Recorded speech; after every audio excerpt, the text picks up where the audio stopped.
Durian. Ang durian ay isang prutas na kilala sa kanyang kakaibang ita at amoy.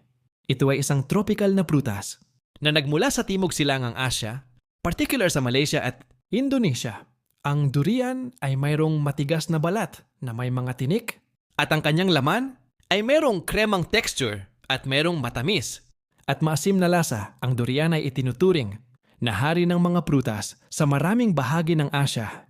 Gayunpaman, ang durian ay mayroong kontrobersyal na reputasyon dahil sa kanyang malakas na amoy na inilarawan ng marami bilang masama o nakakasuka. Dahil dito, ang durian ay ipinagbawal sa maraming publikong lugar sa Asya. Ang durian ay mayroong maraming benepisyo para sa kalusugan at katawan.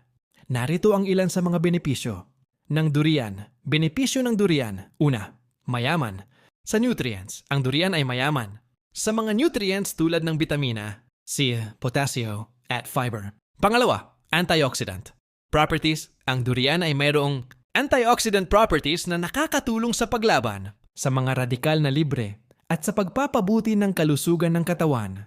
Pangtatlo, pangontra sa sakit sa puso. Ang durian ay mayroong mga compounds na nakakatulong sa pagbaba ng kolesterol at sa pagpapabuti ng kalusugan ng puso. Pang-apat, pangontra sa cancer. Ang durian ay mayroong mga compounds na nakakatulong sa paglaban sa mga selula ng cancer. Pang-lima, pangontra sa diabetes. Ang durian ay mayroong mga compounds na nakakatulong sa pagpapabuti ng kalusugan ng mga taong may diabetes. Pang-anim, pangontra sa problema sa tiyan. Ang durian ay mayroong mga compounds na nakakatulong sa pagpapabuti ng kalusugan ng tiyan at sa paglaban sa mga problema sa tiyan. Pang-pito, pangontra sa pagtanda. Ang durian ay mayroong mga compounds na nakakatulong sa pagpapabuti ng kalusugan ng balat at sa paglaban sa mga epekto ng pagtanda. Pang-walo, pangontra sa problema sa panunaw. Ang durian ay mayroong mga compounds na nakakatulong sa pagpapabuti ng kalusugan ng mga mata at sa paglaban sa mga problema sa panunaw. Pang-siyam, pangontra sa problema sa pag-iisip. Ang durian ay mayroong mga compounds na nakakatulong sa pagpapabuti ng kalusugan ng utak at sa paglaban sa mga problema sa pag-iisip. Pang-10, pangontra sa problema sa paggalaw. Ang durian ay mayroong mga compounds na nakakatulong sa pagpapabuti ng kalusugan ng mga buto at sa paglaban sa mga problema sa paggalaw.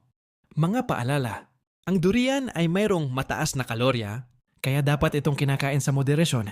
Ang durian ay mayroong mga allergens, kaya dapat itong kinakain ng mga taong may allergy sa durian. Ang durian ay mayroong mga epekto sa mga taong may mga kondisyon sa kalusugan, kaya dapat itong kinakain sa ilalim ng pangangasiwa ng isang doktor.